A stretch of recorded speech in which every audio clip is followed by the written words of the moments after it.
Gyro diz que a partir de agora o Johnny pode falar: é impossível eu fazer isso mais 4 vezes. Ele começa a falar que o segredo das Steel Balls é a busca pelo infinito. Isso que os ancestrais do Gyro buscavam. Eles tentaram ter uma noção do infinito através das Steel Balls, com propósitos medicinais e de execução. Existe uma forma chamada proporção áurea. É um retângulo feito com dimensões de 9 para 16. Essa proporção é dita como base para a beleza perfeita. Toda obra-prima artística ou arquitetônica tem a proporção áurea presente. O pai do Gyro criou para que ele pudesse criar a proporção áurea com as suas próprias mãos. O Zeppelin começa a explicar as características da proporção áurea. Supondo que ele faça um quadrado retângulo perfeito dentro dessa forma, ao fazer um retângulo menor, ele também terá uma proporção áurea de 9 por 16. Conectando os pontos centrais dessa forma e repetindo o processo, é criada uma espiral infinita. E essa é a rotação áurea. O que o Gyro quer é que o Johnny atire suas unhas na proporção áurea, para que possa controlar o poder do infinito. Mas o Johnny diz que não consegue fazer isso. O Gyro diz que permitirá que o Johnny diga isso mais 3 vezes. E então lhe dará sua fivela, que foi projetada com a proporção áurea. Se ele conseguir atirar suas unhas na exata forma da fivela, os seus tiros vão se tornar espirais infinitas. Eles voltam a ser atacados, o Johnny atira com seu Tusk, mas são apenas tiros normais. Eles começam a ser pressionados por chamas e o Johnny diz que é impossível várias vezes. O Gyro diz que vai contar isso apenas como uma vez e só vai dar fivela quando lhe dizer mais 2 vezes que é impossível. Enquanto mergulham pelo Mississippi, eles veem essas coisas aí e o Gyro diz que eles devem estar sendo observados. O Zeppelin diz que eles devem olhar para um local sem som. Ele acredita que a habilidade do inimigo é armazenar sons e contê-los. Os dinossauros, por exemplo, apenas transportam os sons como os de corte ou de chamas. O Johnny percebe que tem algo saindo daqueles monstrinhos e vindo na direção deles. Eles mergulham e o Johnny pede a fivela, mas o Gyro soca ele e diz que só vai dar quando ele falar que é impossível 4 vezes. Essa é a regra da família Zeppelin. O Johnny atira seu Tusk em direção ao milharal e é possível ver o Higashikata lá. Após não conseguir fazer a rotação áurea, ele diz que é impossível para ele. Os sons começam a se aproximar mais, e então o Gyro usa a rotação no meio da água para fazer uma esfera. O Gyro diz que tem sons que eles não podem ouvir, ou seja, não podem enxergar. Graças a isso ele não pode notar suas interseções debaixo da água, e assim não conseguiu se defender de forma adequada, de forma que seu braço e perna foram decepados. O Johnny vê o Sandman passando e pede ajuda. O Sandman vai atrás e pega o Higashikata e então se revela o inimigo. Sandman está negociando a sua terra com o Valentine e por isso ele entrou em conflito com o Johnny e o Gyro. O Jojo entra em desespero e diz pela 4ª vez que não tem como ele fazer isso. E nesse momento ele se lembra da regra dos Zeppelins que o Gyro falou. O Johnny pega a fivela e começa a pensar sobre o sentido dessa técnica desenvolvida pelos Zeppelins, pensando onde eles a encontraram e quem os ensinou. Ao pegar a fivela, ele diz que ela é só uma imitação e tem que haver uma original. Se ele conseguir enxergar uma proporção áurea original, vai conseguir fazer a sua própria, achar o verdadeiro com os próprios olhos. Isso que a regra do Zeppelin está tentando dizer. Johnny entende que o retângulo dourado é uma escala natural, presente em todas as formas de vida. Ele começa a observar várias coisas com a proporção áurea. Ao ver um ratinho, ele se lembra do Danny, e após compreender o que é a proporção áurea, ele atinge um outro nível. Esse é o Tusk Ato 2.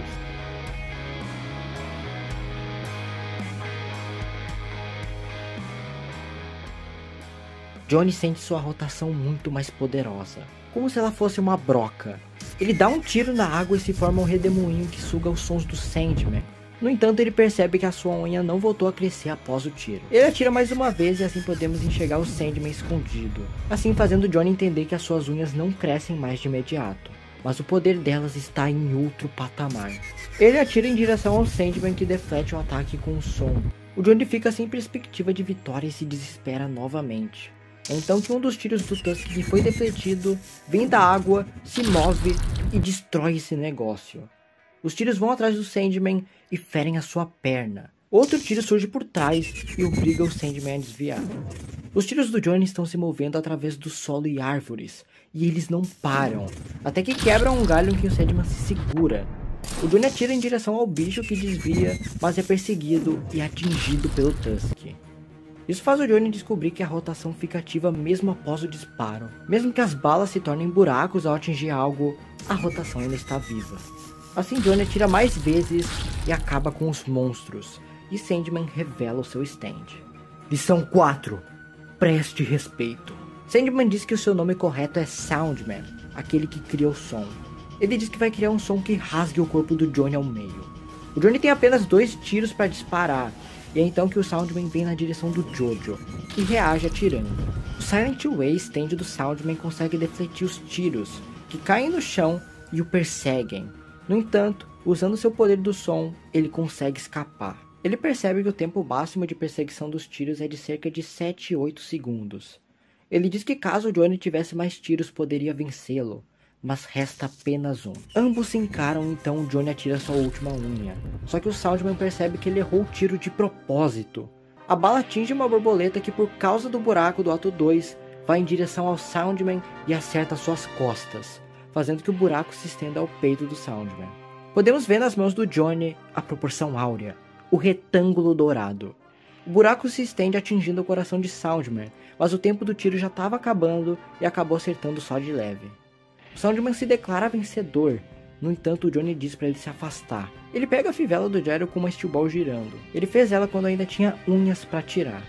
O Johnny fala para Soundman ir embora que irá poupá-lo, mas ele se recusa porque acredita que seu Silent Way é mais rápido. Ele vai com tudo para derrotar o Johnny, que atira a steel ball em seu pescoço, assim derrotando Soundman. Em seus últimos momentos, ele diz para si mesmo que não sente culpa, pois somente se preocupa com a sua irmã, e que a felicidade dela é a sua única prece. O estado de Gyro é sem dúvidas preocupante. No entanto, Hot Pants aparece. Ela diz que viu os cavalos dos dois parados no outro lado do Mississippi, e pergunta como estão as partes do cadáver. O Johnny vê o símbolo de Nápoles, a terra natal de Gyro, em um dos sacos de Hot Pants, que deixa Johnny inconsciente e rouba todas as partes do cadáver, exceto a espinha que estava com Johnny.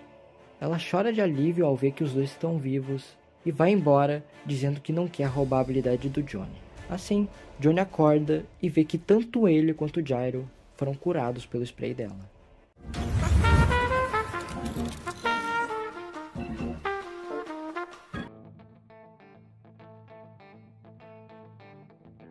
Por 350 anos, o trabalho dos Zeppelins era um segredo que apenas suas famílias sabiam.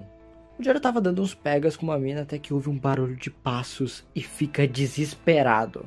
Mas usando a Steel Ball, ele conseguiu fazer com que a menina parecesse uma velha que estivesse tendo uma consulta com ele. Um detalhe, ele percebe que essa mulher é casada. Na neve, Gyro acorda e vê Johnny treinando seus tiros. O Johnny diz que percebeu que se beber chá de ervas ou camomila, a sua unha cresce mais rápido. O Johnny tá todo bobo usando o Tusk de várias formas, como gratinar queijo, comer macarrão e escovar os dentes. O Gyro sente cascos na neve e percebe que alguém vem a 10 km ao sul. Eles começam a teorizar quem pode ser de acordo com as colocações.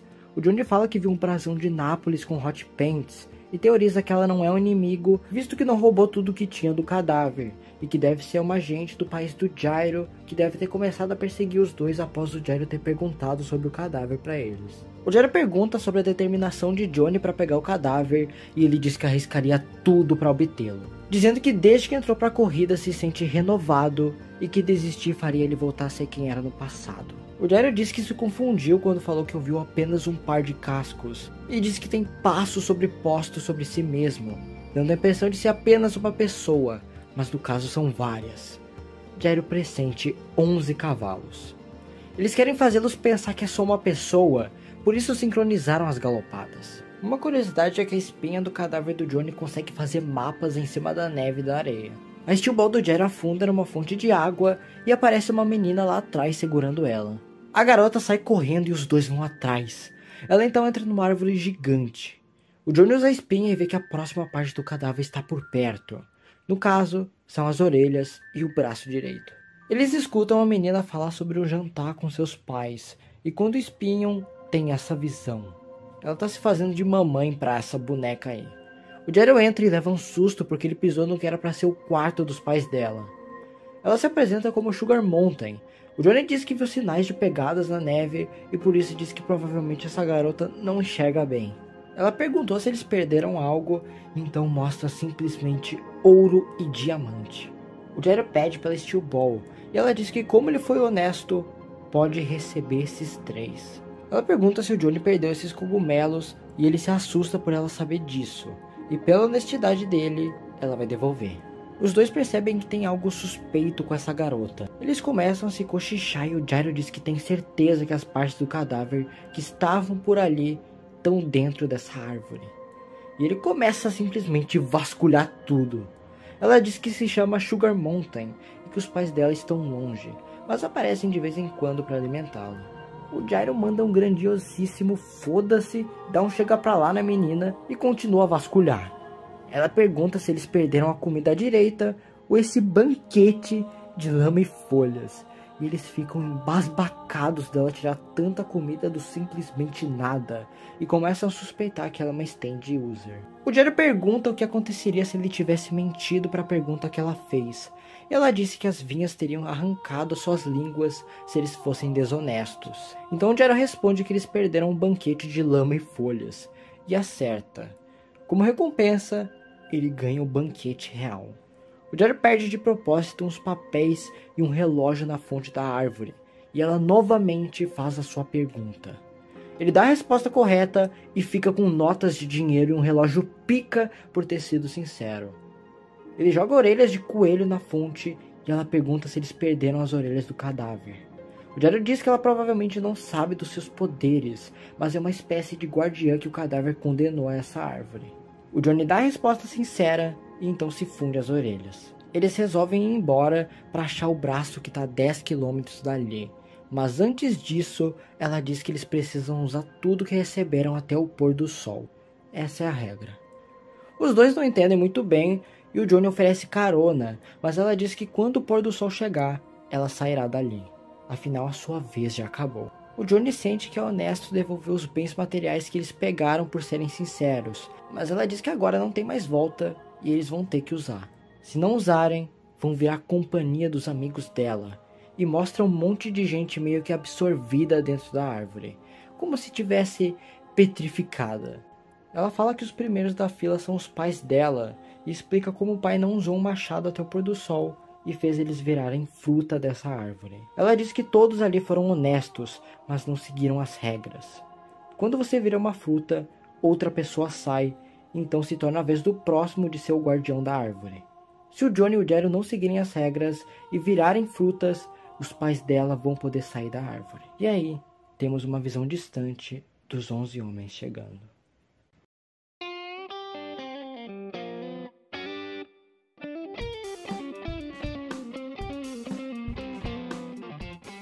Para gastar o dinheiro, o Jairo oferece 50 mil para comprar as terras desse velho. Só que ele se recusa porque diz que sabe que essas terras não valem tudo isso e acha que eles estão tentando enganar ele de alguma forma. Para tentar acalmar ele, o Jairo dá o relógio pro cara, só que começam a nascer galhos em suas pernas que começam a tomar o seu corpo. Aqui tem uma página explicando todo o funcionamento do stand, que eu já expliquei o suficiente durante o vídeo, mas se alguém acha que não entendeu algo, dá uma lida aí. O Jairo pega o relógio de volta e o Johnny começa a refletir que essa árvore é como se fosse a palma do diabo. Para conseguir conquistar cada uma das partes, eles tiveram que passar por algum tipo de teste. E agora é a mesma coisa. Eles estão sendo testados se são merecidos de obter essas partes do cadáver. Eles negociam com o proprietário em vender uma colina em troca de cogumelos preciosos e seguem em jornada. Eles chegam na cidade de Milwaukee com o objetivo de gastar toda a grana. Olha o Jairo pançudo. Eles tentam trocar o diamante em dinheiro, só que nenhum cara que vai comprar tem a quantia necessária de dinheiro para fazer a troca na hora. Então eles conseguem desviar da situação comprando um fucking prédio. E mesmo assim sobra troco para dar e vender. E eles descobrem que ainda vão ganhar um pagamento adicional por causa do aluguel do prédio. Ou seja, eles estão ganhando mais dinheiro ainda. E isso preocupa eles porque o sol não vai demorar tanto para se pôr. Olhando pela janela, o Johnny vê os 11 caras que estão atrás deles. Ainda restam 30 milhões de dólares para gastar. O Jairo se sente cada vez mais incomodado com os galhos nascendo nele. Então, eles resolvem apostar. E logo de primeira, o Jairo já aposta os 30 milhões. Um crescimento exponencial dos galhos acontece porque o cara que jogou a bola na roleta jogou de um jeito proposital para eles perderem, e isso se enquadra como trapaça, que vai contra as regras da árvore. O Johnny tenta cancelar a aposta, mas já é tarde. Os 11 homens chegam no local e vêm na direção dos dois. O Jojo pergunta pro Gyro em qual espaço a bola deve cair, e ele diz que é na 6, na cor preta. Então o Johnny usou o ato 2 para fazer um buraco e fazer a bola cair no vermelho, fazendo eles ganhar na aposta e impedindo os dois de virarem fruta da árvore. Os inimigos se aproximam. O Johnny atira o Tusk e acerta em cheio um dos homens, que é finalizado pela Steel Ball do Gyro. Eles olham ao redor e os outros 10 homens simplesmente sumiram. Daquele homem supostamente morto, emergem 2 iguais, e eles atiram no Gyro quando ele menos esperava. O Johnny atira seu Tusk, mas é atingido de volta. Outro homem emerge, tenta acertar o Johnny, mas é atingido pela Steel Ball do Gyro. Outro homem surge, só que é influenciado a atirar no seu companheiro por causa do spin. Eles começam a emergir sem parar e metem bala pra cima dos nossos heróis. O Jojo atira seu ato 2 e atinge um homem que estava escondido. O Johnny fala que esses caras surgem dessas marcas nas costas. Eles pulam de corpo em corpo e de marca em marca, viajando entre si e saindo do cara que eles atirarem. O Johnny só tem mais um tiro do ato 2 restando, e o Gyro foi atingido na artéria e precisa de assistência médica urgente. O inimigo movimenta um dos seus corpos e começa a emergir. O Johnny então gasta seu último disparo no pulso do inimigo, que em seguida ressurge e vem atrás dos dois. O Gyro taca sua Steel Ball, mas é atingido por um disparo. Então, os dois são cercados e estão prestes a ser mortos. No entanto, os homens são saraivados de tiros pelos gangsters que ficam na casa de aposta e que foram convenientemente pagos pelo Gyro para protegerem eles. Esses gangsters então cobram as terras e edifícios que o Gyro disse que daria pela proteção, e agora ambos estão zerados e conseguiram gastar tudo da árvore. Bem, é isso que eles pensavam, mas o Gyro começa a se tornar uma fruta da árvore, e então o Zeppelin se lembra que ele ainda não gastou as partes do cadáver. O sol está se pondo e resta pouco tempo para Gyro Zeppelin. O Johnny começa a refletir sobre abandonar as partes por qual lutou tanto para conquistar. Elas que são o que trouxeram esperança para a vida dele. Por Gyro ser quem fez a troca, ele é o único que está virando árvore. O Zeppelin começa a pedir pela parte para o Johnny, mas instintivamente o Jojo se recusa a entregar. O Gyro está se tornando cada vez mais uma árvore e o Johnny diz que sente muito. A Sugar Mountain fica melancólica, diz que eles também falharam. Mesmo assim fica aliviada de seu papel ter terminado. Só que atrás dela surgem vozes dizendo que ela estava errada. E essas vozes são dos pais dela. Johnny está chorando em meio à neve. O Gyro recobra a consciência e deixa de ser uma árvore. Ele olha para frente e está o inimigo com a parte do cadáver. O Johnny diz para ele se mandar logo e que vai acabar com ele se vê-lo novamente. O trato termina aqui. O último homem então vai embora durante a nevasca. O Gyro pergunta se ele deu as partes e o Johnny diz que não. Ele as trocou. As trocou por essa garrafa aberta de vinho. Gyro se lembra de uma situação onde tinha que salvar a mãe ou o filho. O Gyro argumenta que o pai da família está por perto e devem perguntar isso para ele. Mas o Gregório responde que há momentos de incertezas e dúvidas. Como saber o lado onde uma bola que bateu na rede vai cair? Isso é uma incerteza de todos. É algo que faz parte dos domínios de Deus, dos domínios do infinito. Ele diz que Gyro decidirá. Esse é o nosso ofício e o nosso destino. Johnny Joestar e Gyro Zeppelin usaram tudo. Agora eles não têm nada. Aquele que tem a capacidade de largar tudo vai conseguir conquistar tudo. Assim, eles se tornam dignos de possuir o cadáver. A neve se intensifica e antes de ir embora, o Gyro propõe um brinde com o vinho. Johnny, desmotivado, diz que não tem o que brindar, que tudo está perdido. Que tal um brinde à bola que acertar a rede? Johnny fica sem entender, então Gyro diz que se não gostou, que tal brindar pela próxima parte do cadáver? A próxima parte? Parece bom. A próxima parte e a chegada. A próxima parte e a chegada.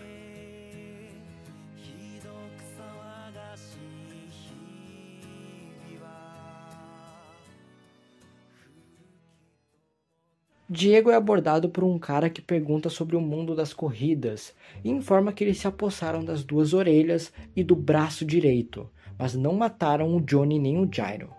Ele pede para Diego informar quem é o traidor, e ele diz que é uma mulher de menos de 51 quilos.